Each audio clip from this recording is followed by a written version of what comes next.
Hi, everyone. How are you? Welcome. Thanks for coming. Katie, Valerie, Mimo.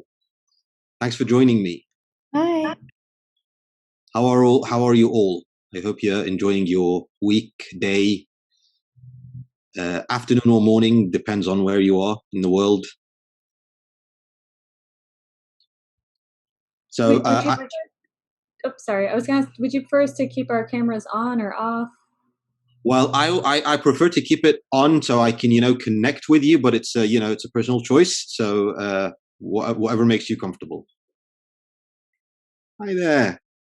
Thank you. And Katie. Hi, Katie. How are you? Nice to see you again. So without further ado, thank you very much for being on time. And if anybody else joins a little later, so they can hop on to the rest of the call. The title of today that I wanted to talk to you about is making sense of a world that doesn't make sense. How a mix of physics consciousness might be the answer you're looking for. Now, I don't want to take too much time getting into a personal introduction, but introductions are due. So my name is M.Refaat. I'm Egyptian by birth, and I was raised in England, and then I came back to Egypt, where I continued growing up with school and all that. I'm a pharmacist by education, and that's going to kind of play a role in the topic we're going to talk about today. I worked in sales and business intelligence, a little bit of marketing, project management, and then into training, coaching. And then I left the corporate world to do training and coaching and leadership, then into consciousness and bringing those two aspects together in my work. And I'll touch again on my story, okay, when I let you know about certain episodes that will shed light on this topic about making sense of the world, okay? So what is it? Sorry. Let's pull up a few slides here to look at them together.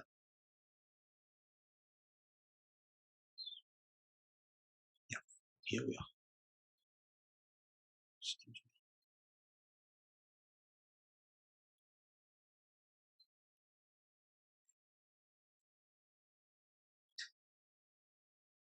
Yes. Yeah. So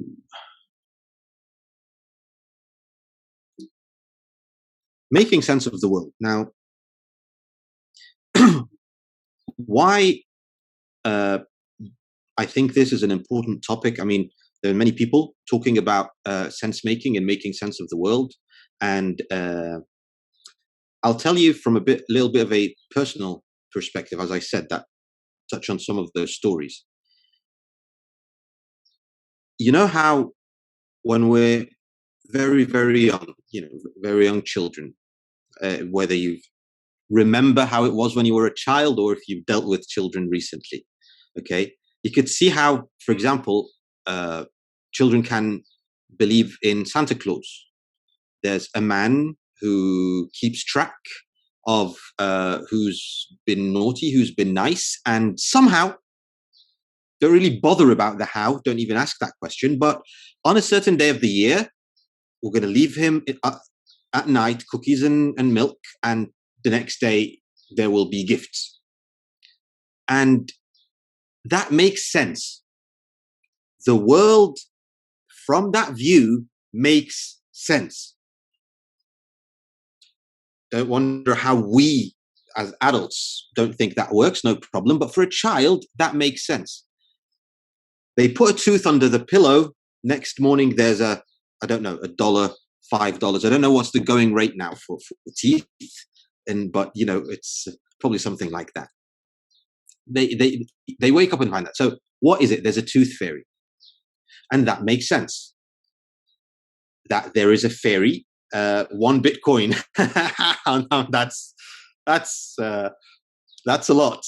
I mean, if only we had that kind of going rate when we were growing up. It's the world makes sense for children, meaning children are very simple. They're not going to tell you what I'm going to say now in these kind of complicated terms, but for them, the basic idea that magic exists in the world is it's a basic premise of the world. Magic exists in the world. Things happen just like that. And that's a framework of how the world operates. And it makes sense to them. And then someday, somehow, it's either you just grow out of it or your parents sit you down and explain to you that there isn't a Santa Claus and they were the ones getting the gifts and they were the ones exchanging the teeth for money. Or maybe it's just an unfortunate incident with a cousin or an uncle who just, blows the whole thing in for you. But you realize the world doesn't work anymore. If it's not magic, what is it? And then you need to make new sense of the world. And that keeps going.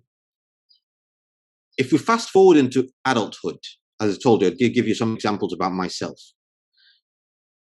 It was one of the basic principles about life that I was raised on is that hard work pays off.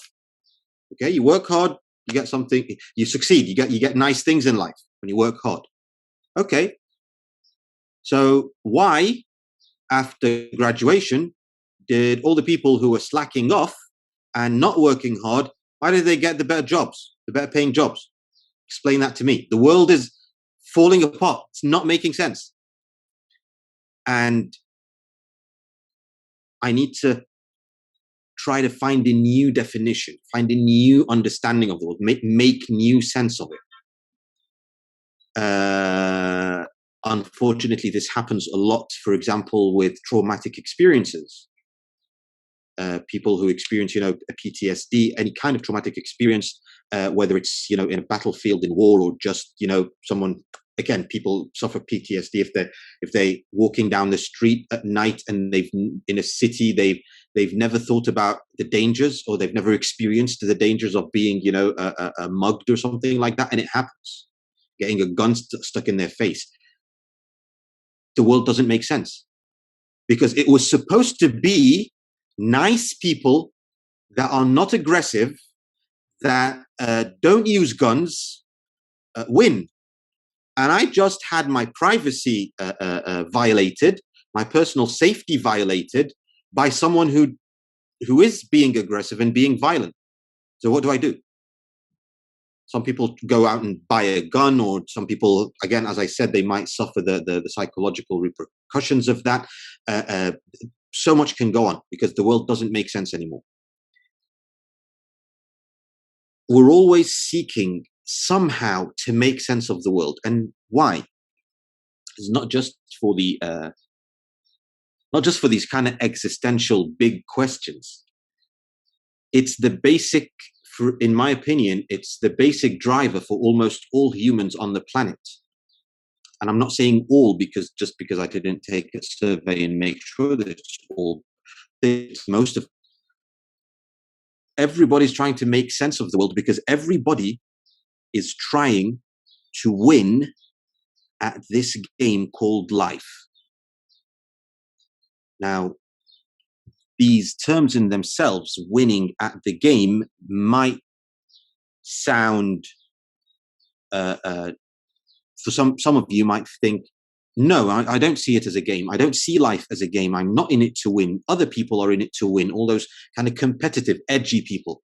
I'll tell you in a moment why I used those terms, and hopefully it'll make sense to you in a second. Do I have any Friends fans here? The sitcom Friends, they're having a reunion. Don't know, it's going to be on HBO today or something like that. Are you any of you a fan of Friends? In the chat, no, Valerie's saying no. Great, no problem. Now, sorry. In Friends, there's this scene. This guy in blues called Chandler. He used to live with the other guy on the screen called Joey, and he used to pay a lot of stuff. He used to pay a lot of bills and stuff like that. And Chandler is moving out. Okay, Chandler is moving out, and he wants to give Joey money just to help him. Joey's too prideful. He doesn't want to take money. He doesn't want Chandler to give him any more money. Just he's moving out to, to get married. So I'm happy for you. Don't give me any money. So what does Chandler want to do? Chandler's going to make up a ridiculous, non-existent game of cards called cups. He's even going to call it cups because there's a cup on the counter. It just doesn't have a name. He says, let's play a game for it. What are we going to play? Let's play cups. Okay? You're going to see he makes the rules as he goes. Okay? Watch the clip. It's about 2.5 minutes. I hope you find it funny. I'm a fan of Friends, and I found that clip very funny. And we will reflect from that on the idea of making sense and winning at the game of life. Okay? Just take a couple of minutes to watch the clip, and I gave you that background. So, in a very funny way, you can see a game from Joey's perspective. Now, Chandler is making the rules up, but from Joey's perspective, what's happening? He's winning. He doesn't know why he's winning. He's not doing anything, but he's winning. Fine. Life's good. 700, double it. It's 1,400. Give him another 100. Doesn't matter.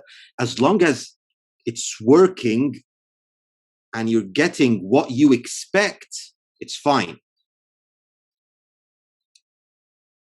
Joey played Ross for it. Now, Ross was that third guy. He doesn't know anything about this game. How did Ross know about the rules? Joey told him. Rules that made no sense, that Chandler just made up, but he conveyed it to him. What's that like? It's like our parents or my parents telling me what they thought, how they thought the game works. That's how they won, and they were winning, like Joey was winning. Then they tell it to me. Like Joey told it to Ross. And Ross, for a while, was winning according to rules he knows nothing, understands nothing about, but it's working. Then what did, right at the end, Ross's world starts to fall apart again. Chandler introduced the saucer card. Who knows what that means? Doesn't matter. But he's going to start to make him lose again, And now Ross wants to understand. What would he do? He would try to make sense of what is this new card? How does it fit? How can I use the new input to try to continue to win at the game? And that's basically what we're all doing. We're all trying to understand the rules, okay, of how it works so we can continue to win. Now, are those rules arbitrary? Are they not? That's what we're going to see in a couple of slides. But when I say we're all trying to win the game, what is the game? Our ego, our personalities, this is our programming, is always trying to get something and avoid something else. There are some things we prefer, some things we don't like. We want more of what we like. We want less of what we don't like.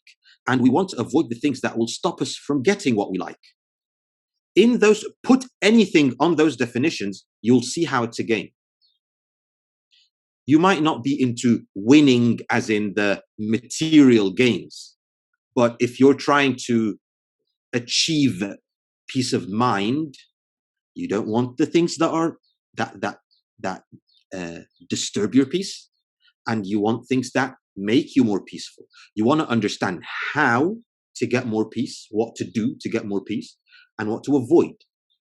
So now it can be money, it could be status, it could be the promotion, it could be the better relationship with my partner, it could be I want my boss to listen to me. That's something I want. So how can I get it? What are the rules? I want to move ahead in my career. What are the rules? How does it work? I want more money. How does it work? As I said, I want my kids to listen to me. How does that work? Someone else might not want them to listen, but they want them to love them. How does that work? I want a better connection with my kids. How does that work? There's always something we want, something we don't want. And the difference between those is the game. Now, we do like Joey did. We don't really know how the world works. Or do we? see in the moment. Well, most of us, we don't know how the world works. We just kind of, either somebody tells us, like mentors and parents, and we figure it out as we go. When it's working, it's working. When it doesn't, it doesn't. And that's the problem with order and chaos. Order is when things are going according to expectations. It's when Ross was winning at cups with arbitrary, ridiculous rules, but it was working. It was working for him. So order is the expectation.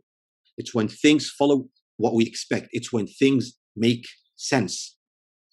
I'll give you a little example. If you have a car and you have not taken that car to maintenance for months beyond the time you should have, and it's a used car, you've already had a lot of issues with that car, and then you're going down, you're leaving the house or the apartment in the morning, and you get in your car and you're turning on the ignition and it doesn't, it doesn't turn on. That's a problem, right? It's not something nice, correct? But it's kind of expected. It's not weird. It's not chaotic. It follows, it makes sense. Your car broke down, but the world still makes sense because it's expected that an old car that you haven't maintained can break down.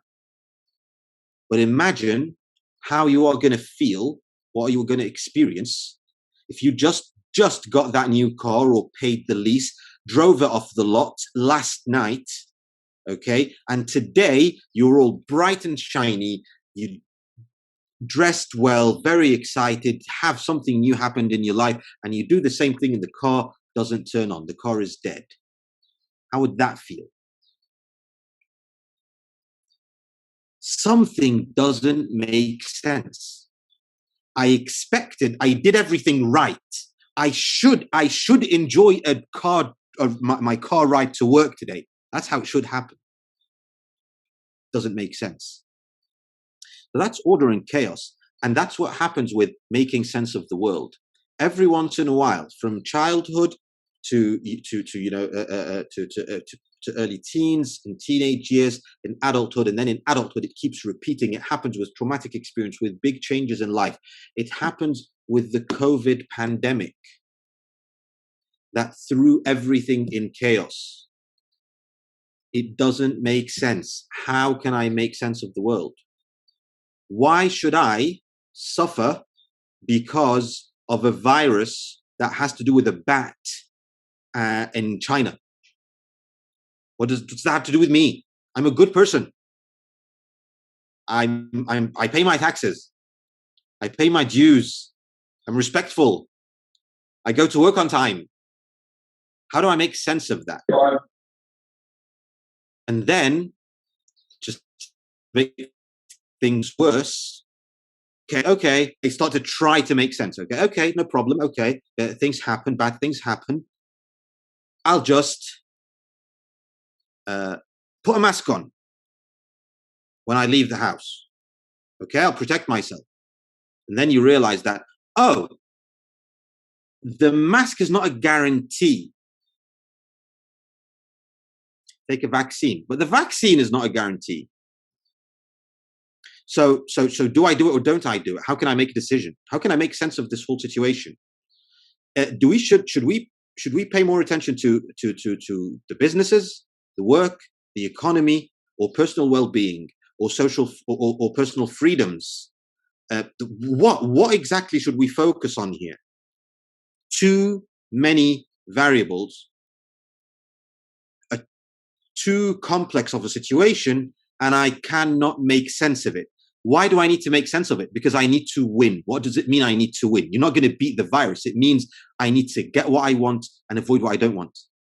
Whatever it is, I want to get back to my job. So I need to make sense so I can get back to my job. I need to make sense so I can protect myself and my physical well-being. Whatever it is you're trying to achieve, you're always seeking to understand the situation. Now, some people understand the situation with the mind. Okay, it needs to be logical. They use analysis. Some people might be heart types, might be gut types. However, whatever the center of intelligence and the tools you're used to using in life, you have a tool that you're comfortable with, and it's the tool you usually use to make sense of the world. And when that sense is thrown into chaos, we start to suffer. So you might be at that stage, at one of those stages in your life. You might be at that stage because of how the world is advancing and what's happening with the levels of complexity of the world. And you might be, in general, seeking deeper understanding rather than surface understanding, rather than just how it seems to be working. You want to understand the underlying causes and the underlying mechanisms, the rules of the game, like the rules of cups. That's where I would invite you to look at this mix that I found very useful, of something in physics, something in consciousness.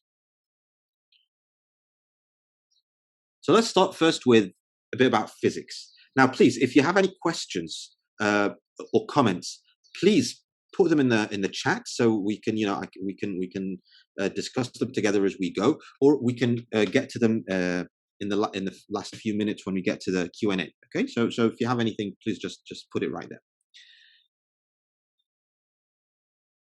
One thing that Ken Wilber, who spoke of and designed this, put together this integral theory of consciousness, and this is one of the things we talk about in detail in some of the courses I will mention to you today at the end of the webinar,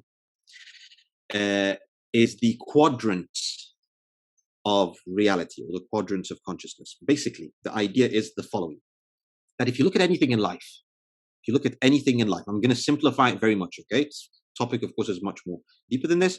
I'll keep it very simple. If you look at anything in life, you can map it on 4 quadrants, 2 dimensions. Is it something interior that you cannot see or perceive or touch with the 5 senses? So, for example, my emotions, you, Valerie, I can see you on the camera right now. Again, thank you for the connection. You're feeling something right now, whatever that is. That feeling is your interior. We don't know what it is. We can't see it. We don't know the interior experience of whatever you're feeling or thinking of right now. But what we can see is the external reflection. So if it makes you frown, we're going to see the frown. We don't know how it feels inside you. That's your subjective, individual, internal experience. But we can see a frown, or we can see a smile, or anything else that is behavioral. When people fall in love, what is the experience of love? I don't know. I know my experience of love. I don't know your experience of love. I don't know what's going on inside you. But if we measure your heartbeats, we're going to see something. If we measure the dilation of the eyes or the irises, we might see a dilation. We might see something perceived with the 5 senses, or can be measured on the outside. Your temperature, hormones, hormone levels, blood pressure, speed of breath. Then you got behaviors. Am I shouting? Am I frowning? Is something on my expression on my face or in the use of my body? We don't. So everything has an interior and it can have an exterior that reflects it, but they're not the same thing. The other dimension is it individual or collective? Individual or collective, meaning an individual interior is my insides. It's my thoughts, my emotions, my perceptions. But if we're a group, we have an interior. What is the interior of a group? It's the unspoken agreements. It's that flavor of a community that they don't say anything, but when you're in their midst, you get it. You feel it. It's the culture. It's that sense you get. You know, when you travel to a new country and just step off the plane and you drive into town, it's not because of something someone did or said, but you get a sense of that group. It's that it's like your thoughts. We don't know what they look like, but they're inside of you. A group together has a sense of identity between them, a sense of something arises between them. As I said, that can be expressed in the terms like culture, for example, but we can't see it. But what we can see is the behavior of the group, which is called the collective exterior, okay? Or the exterior of the group. This is where we see policies, okay? This is where we see SOPs, standard operating procedures. This is where we see the cultural norms, traditions. These are exterior things that reflect our interior, but we can see them. You can see them in our behavior.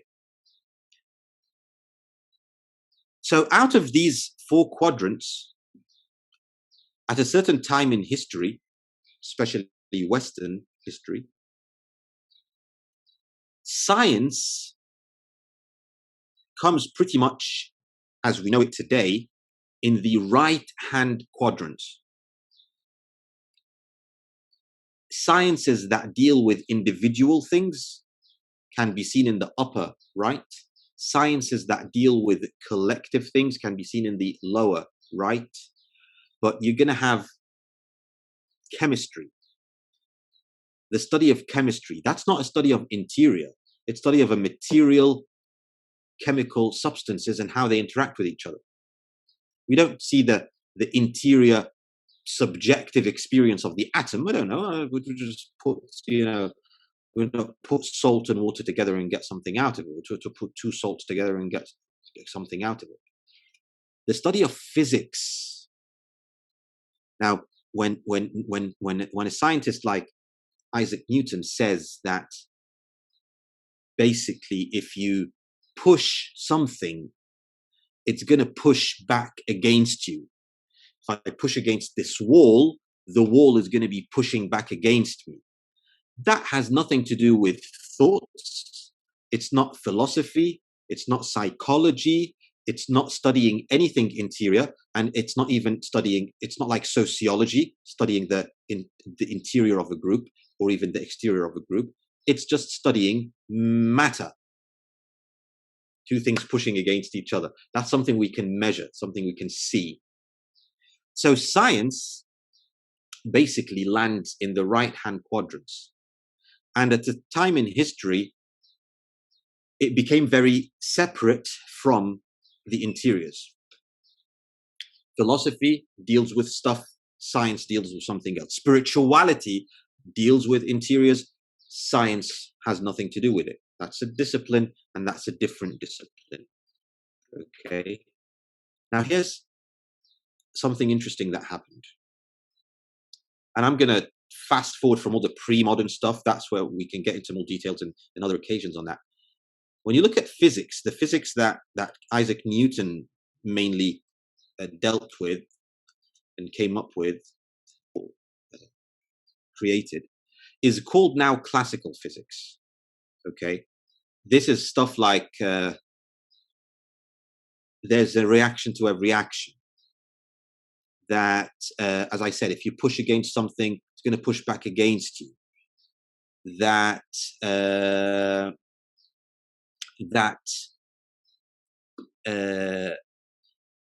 I'll take the question a little later on if you don't mind. That cause and effect. For something to happen, something has to happen to it. Okay, that's classical physics. But it has to do with everyday life. Such as, if I hit someone, there's a pretty good chance they're going to hit me back. Right? That's actually rooted in physics. If you hit someone, they're going to hit you back. And they're probably going to hit you back as hard as you hit them. Okay, you don't want to talk about hitting? Let's talk about relationships. if you abuse and verbally abuse your partner, you're rude to them, you are inconsiderate of their feelings, at some point, they are going to respond in the same manner. It's going to come back. That's a concept of physics, but it's actually in the interiors. It's in the left quadrant. It's not in the right. It doesn't have to do, we're not talking about physics and matter, we're talking about human relations, but the same concept is applying both sides. The expectation of cause and effect. Why did my car break down when it's brand new? There has to be a physical cause for that effect for my world to make sense. If it doesn't, I struggle. No. Imagine someone passes by and just says, the universe works in mysterious ways. How would, if you're someone who's oriented around the classical way of thinking, and I'm using classical as in related to classical physics, pardon my language, that's rubbish.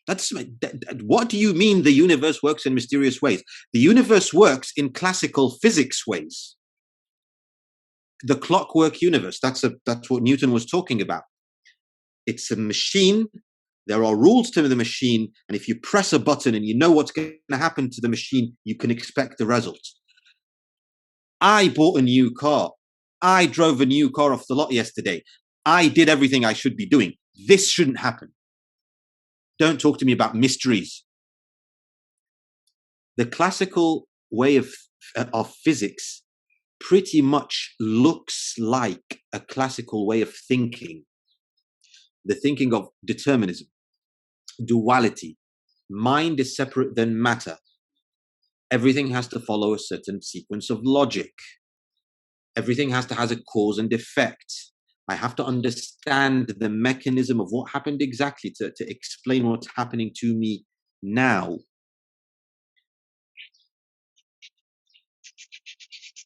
Now, here's a question. Does that way of thinking follow physics? I mean, did physics come first and then we started thinking in that way? Or because we, as humans, started thinking in that way, this sort of science came up and we started looking into science in that way? Which one came first? You'll take a look, if you even look at relativity after classical physics, starting with Einstein in the 20th century, there's a whole branch of physics, material, right quadrant science, that says everything is relative. Time is relative. Time, one of the most absolute concepts in the universe up until what Einstein brought to the table, now became space-time continuum that expands and contracts. And he introduced ideas that talk about every perspective can be correct. All perspectives are correct. So if I'm on Earth and experiencing time traveling, passing at a certain rate, and you're on Jupiter and experiencing time traveling at another rate, you're not slower than me, and I'm not faster than you. Time is correct for both of us, and we're just having a relative experience. What the hell does that mean? But can you notice how this talk of relativity is pretty much in our vernacular now? This is how pretty much we talk. A lot of people talk like this now. All perspectives are equal. All perspectives are true. It might be true from my perspective, relative to you, it might be different, but you have a point. We're speaking in relativity. Are we doing that because of the physics, or because we were ready to start to see things in relative terms, did this kind of science come up in the world? The answer is neither and both. it's, if you want to track it, you'll track it. You can go from this side to this side or this side to this side, but actually it's emergence. It's these levels of consciousness that play out in all four quadrants come up at the same time, and they start manifesting in all those angles. And I'll show you a slide that describes that a little more now. And that's where quantum physics also comes into play. Quantum physics, also another branch of physics that came out and came onto the scene in the last 100 years or 100 something years. Quantum physics talks about, again, very new things. And it will bring with it, for those who are willing to look at it, it can be a way of bringing new thinking and a new way of seeing the world. Now, am I saying that quantum physics is the cause for the new way of seeing the world? No, it can be the other way around. You can be someone who has this kind of thinking and it will help you understand the physics. Or you can be like me, who I was pretty much comfortable in the right quadrants. I needed that kind of logic, that kind of scientific material thinking, and it helped me do that move. So which comes before the other is not the point. The point is there is a new way of seeing the world, not just in the deterministic classical cause-effect way, not just in the relativistic everything goes way. There is another way, and all of them add upon each other. Classical hasn't been thrown away, and relativity isn't thrown away. They build upon each other. And the findings of quantum physics bring new thinking about the involvement of the observer in the creation of reality, entanglement, uncertainty, the idea of probabilities of universes. Really big concepts that came onto the scene with the advent of quantum physics. And of course, what came after that, string theory and everything else they're developing right now. Now, you don't have to get deep into physics to do that. But as I said, learning about physics, quantum physics specifically, and this whole journey could open up new avenues and new ways for you in seeing the world and making sense of the world.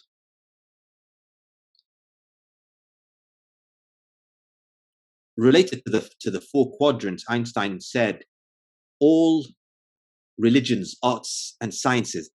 This is all the quadrants. If you'll notice, religions are interiors, arts are interiors. Art is a personal experience. Sciences are exteriors. All religions, arts, and sciences are branches of the same tree. All the quadrants are trying to do the same thing. They're expressions of the same thing. And all these aspirations are directed toward ennobling man's life, lifting it from the sphere of mere physical existence and leading the individuals towards freedom. In other words, which one came before the other? Is one of them more important? Is one of them causing the others to advance? No. They are all emergence of different levels of consciousness. And all of them, whether you go through the path of science first, or art first, or spirituality first, or whatever avenue, whatever quadrant you try to work through, all of them are just trying to advance your life, human existence, to something more noble, something more free. You keep just trying to make sense more and more, so you can keep winning. You can keep getting what you want, whatever that is. So the physics part of the mixture I was talking about had to do with that quantum physics now opens you up, shakes your paradigm, opens you up to new, much more advanced ways of thinking. We mix that with consciousness. I told you, maybe a mix of consciousness and physics might be the answer you're looking for. Now, consciousness, and I like to refer here and to the integral theory, Ken Wilber's integral theory. Integral theory includes structures of consciousness, states of consciousness, all these parts about consciousness. What Ken Wilber did, he brought those things together. He didn't make them up. He made up some little parts, but structures of consciousness comes from developmental psychology and human development studies. States of consciousness comes from perennial philosophy, comes from traditions, comes from spirituality, comes from a lot of different places. So we can get into that, later if you want to get into the depth. But just my point is, it's not that Ken Wilber didn't make up these stages, but in integral theory, there is an aspect called structures of consciousness, how we think. Okay, how we think.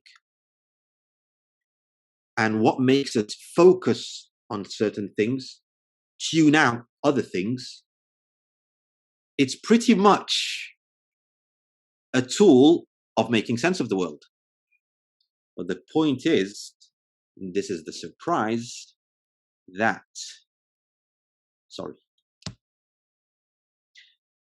if you don't know about these levels, and you are at this red level right here. I'll give you a little hint. I'm not going to describe all the levels, but if you're at this level right here, this level can only hold first-person perspective. This is a person who can only see what they want in life, everything that's happening to them. They can't really listen. Anything they listen to will be filtered through a lens of first-person perspective. Me, mine, I get what I want. I go for what I want. I want to eat now, so I eat. If you're stopping me from eating, you have a problem. You're in my way. I want my money. I feel angry at you. I am going to strike at you. I'm going to hit you. Okay? If you are at this amber level or orange level, you might think, I feel I want to punch that person in the face who is cutting in front of me in line. But I'm not going to do that because I can see things from another perspective. I understand that punching them in the face isn't the best course of action. Now, it might be surprising to some of you that some people live like this red level and some people live in the orange level. Okay? Those are two totally different worldviews. Totally two different sets of making sense of the world.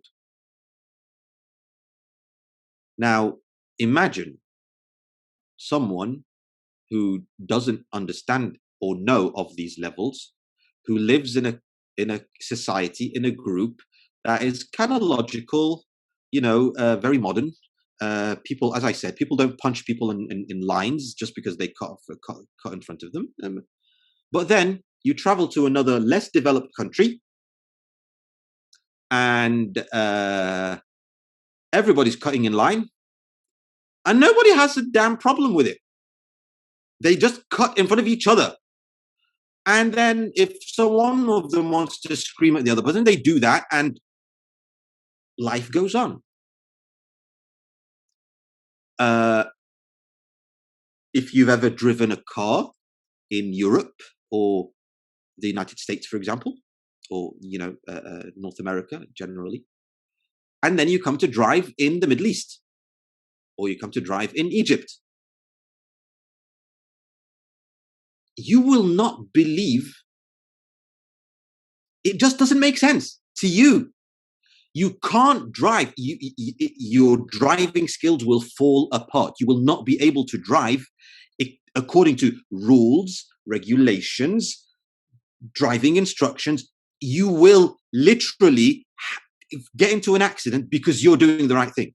Because you, from your perspective, doing the right thing. You will get into an accident. You will literally need to access a much more chaotic, not bound by rules part of your personality to be able to drive. That actually makes sense to Egyptian drivers. That makes sense to them. So you'll start to see that one of the crises of meaning and sense that happens to us is when we move from one stage to the next and we don't understand it, or when we deal with other people, especially if it's a big group, not just individuals, because if they're individuals, you're just going to say they're wrong. But if it's a big group, you'll start to, again, your life will fall into chaos. Am I bad? Am I wrong? You see this green level up there? Get someone who was raised in a family at that level, and their life is very relativistic, very loving, very accepting. Anybody can say or do or be or express themselves in any way. And the whole point is to come together in a kind of communion so we can all benefit and live well. And the concept of abundance is very prevalent at that level. Get that person, get them out of, they might be homeschooled, for example, throw them into college or throw them into a career where they need to make money in a competitive corporate culture, even if it's not a corporate in itself, but it has that sense to it. They'll either hate themselves, hate everyone else. They're going to think they're wrong. Something's wrong with me. Why isn't love and acceptance working here? It doesn't make sense. And they try to learn the rules of cops like Ross. They just try to figure out something new. And if it's very much against their authenticity and where they really are, they might suffer very much. So as you can see, different levels, when you understand them, things calm down a lot. For me, and I personally experienced this, and I was sharing it with my mentor as well, that when I learned about structures of consciousness, a lot of the noise in my head calmed down because I was able to understand where I fit in the world. All of a sudden, the world made sense. That I didn't change my circumstances. I was in the exact same place, the exact same people, but it made sense. It calmed down. So that first branch of consciousness really helps with the sense making. Mix that with the states. That's another dimensional bucket that Ken Wilber talks about. And states. There are states of consciousness. Living from fear is not the same as anger, is not the same as love, is not the same as grief, is not the same as pride. Wilber talks about the 4 states corresponding to the 4 normal states of waking, called it gross, subtle, causal, non-dual. It's waking, dreaming, dreamless sleep. They correspond to those same states. My teacher, Dr. Khalid Shirbini, he has another model of states where he talks about the heart. Are you striving? Are you empowered? Do you feel illuminated? Okay. The point isn't in the words. The point is, it's not just about how you think about the world. It's also about how you're feeling in the world right now. Understanding those states gives you an increased dimension of making sense of the world. So, for example, as I told you, I worked in sales. Okay, so I worked in sales and marketing for a little while. When I understand states of consciousness, I can understand and can see how the marketing industry and advertising is pretty much riffing on a sense of fear and desire. Now, either tap into you want something, or we make you feel afraid of not getting it. You're going to miss out on the offer. You're going to miss out on the nice car that everybody else is going to be driving. I guess it's also into pride and desire. So, so there are states. So that level of peace, that level of stillness, that's another state that I could get to. Why am I at it or not at it? What can I do to get to it? What do I need to let go of to get to it? A lot of what I'm saying, of course, how do I get to it? Where do I get to it? How do I achieve it? That's the orange level speaking. If any of you knows about the levels, and just I'm just teasing you a little, giving you an idea about that level. That very much is the level orange that seeks achievement. But when you learn states and structures, an important thing that happens is, even if you need to let go of something, you start to understand what it is that you would let go of. Of course, striving to let go is striving. It's not letting go. If you try to achieve letting go, you're not really letting go.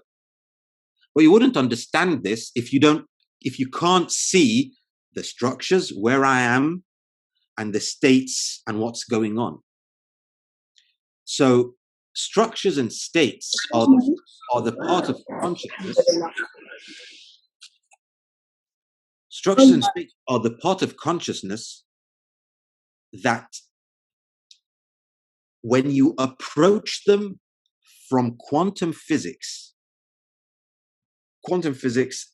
is very quite advanced in its reflection on structures and states. Quantum physics as a complex structure of consciousness starts from level 7, maybe 8, and a little above. So when you study consciousness, structures, and states through the lens of quantum physics, you begin to you start to have more tools and a more integrated idea of the underlying rules of what is happening. And so your ability to make sense of the world gets a little bit easier. Nikola Tesla talks about, if you wish to understand the universe, that's kind of like the ultimate sense making. Think of energy, frequency, and vibration. Something right down the alley of quantum physics. It gets us to think in terms of energy, frequency, and vibration. As close as it gets to understanding the universe for someone living in 2021. But it's not just about the material part. It's taking that and mixing it, bridging it with structures of consciousness and states and realms of consciousness as well. Mixing quantum physics with structures and states and the quadrants will give you the ability to see and understand and make sense of the world in an entirely new way. It's not just about you struggling right now at this point of your life when it's from order in chaos. It's not just because you've moved. It's not just because you've been exposed to a situation or traumatic experience. You can start to make sense of this chaos if you mix these three things together, structure, states, and physics. So that was all about making sense of the world that doesn't make sense, and how mix of physics and consciousness might be the answer you're seeking. If I may take a couple of minutes to let you know that I put together a training course called Quantum Consciousness. and you might have come across it if you followed me on any of the social media outlets or platforms. And that's where we mix and go in depth on all of those topics we just talked about. In module 1, we cover quantum physics, the classical world, the quantum world, what does observer creation mean, what is entanglement. We do all that. We don't need a background in science. Everything is simplified, but we get to understand the quantum world through the experiments of quantum physics. In module 2, it's the quadrants. It's the first tier and second tier. How was it in pre-modern times, modern times? Where are we going in the future? And it's already unlocking right now in the world. And how can we understand the relation between quantum and structures? And in the last part, we get into realms of consciousness, states of consciousness. We do a movie night where we start to look at how this new levels of consciousness are coming up in media, in movies and TV shows and all that, and we start to reflect on that. And we take an exercise that you can apply in your life to start applying quantum consciousness in your everyday life. I hope you please stay in touch. This is my Facebook handle, the M.Refaat, YouTube M.Refaat. You can just scan the QR codes right now also if you would like, and on the website. And of course, all of you are on the WhatsApp group where you shared this, where you saw this link. You'll find my my number. So just drop me a direct message if that's what you want. So you can reach me on any of these platforms, or just reach out through WhatsApp, and you got the website. And I hope to continue the conversation in any form, whether it's another webinar or a discussion or seeing you in the course. So that's all for making sense of a world that doesn't make sense. And thank you very much for spending this time with me.